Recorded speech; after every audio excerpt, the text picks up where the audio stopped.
As global economic uncertainty deepens with the ongoing conflict in the Middle East, Sub-Saharan Africa is emerging as one of the regions most exposed to the fallout. With rising fuel shortages, inflationary pressures, and renewed financing needs, already the effects are being felt across the region, with fuel shortages spreading and cost of living increasing.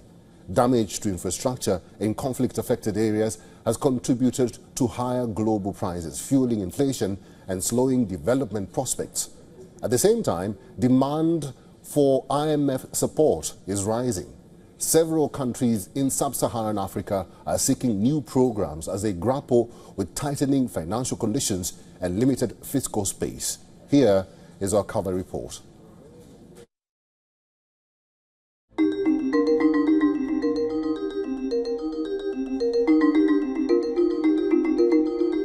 Sub-Saharan Africa entered 2026 with its strongest economic momentum in over a decade, before a new global shock abruptly altered the outlook. The region has weathered crisis after crisis in recent years, but kept reforming and shown tremendous resilience. These gains are definitely worth defending, and the policy choices that are being made now will determine the extent to which these gains are preserved. According to the report, 2025 marked a year of significant progress across the region.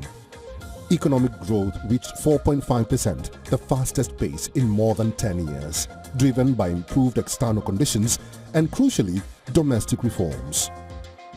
Countries such as Ethiopia and Nigeria implemented key macroeconomic measures, including exchange rate adjustments, subsidy cuts, and tighter monetary policy, leading to improved fiscal balances, declining inflation, and even sovereign rating upgrades.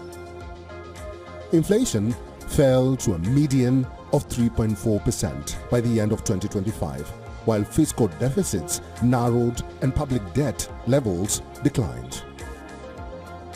In the near term, countries must keep inflation expectations anchored and do what they can to protect the most vulnerable through targeted, time-bound support. Fiscal strategies must balance credibility with flexibility. Oil exporters should treat windfall revenues as temporary and rebuild buffers, and oil importers must try and protect priority social and development spending while mobilizing domestic revenue, and there is real room to do so.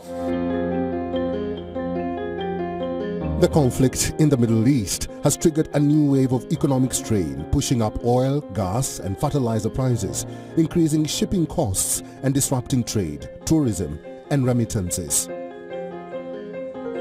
As a result, the IMF has revised regional growth down to 4.3% for 2026, with inflation expected to rise to around 5%.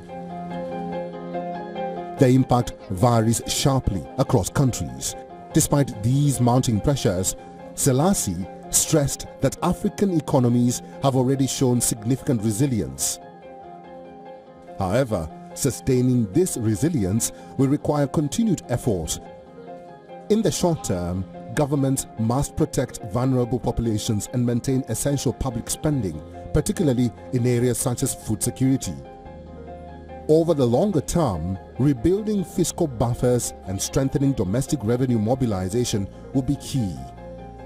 These reforms, Selassie acknowledged, require difficult political choices and broad engagement. The war in the Middle East is a major new external shock. Oil, gas, and fertilizer prices have surged, shipping costs have risen, trade with Gulf partners has been disrupted, tourism and remittances are being squeezed, financial conditions have tightened, particularly for fuel importing countries. We have accordingly revised our growth forecast down to 4.3% in 2026, some 0.3 percentage points below our pre-war projection, and are expecting median inflation to rise to around 5% by the end of the year.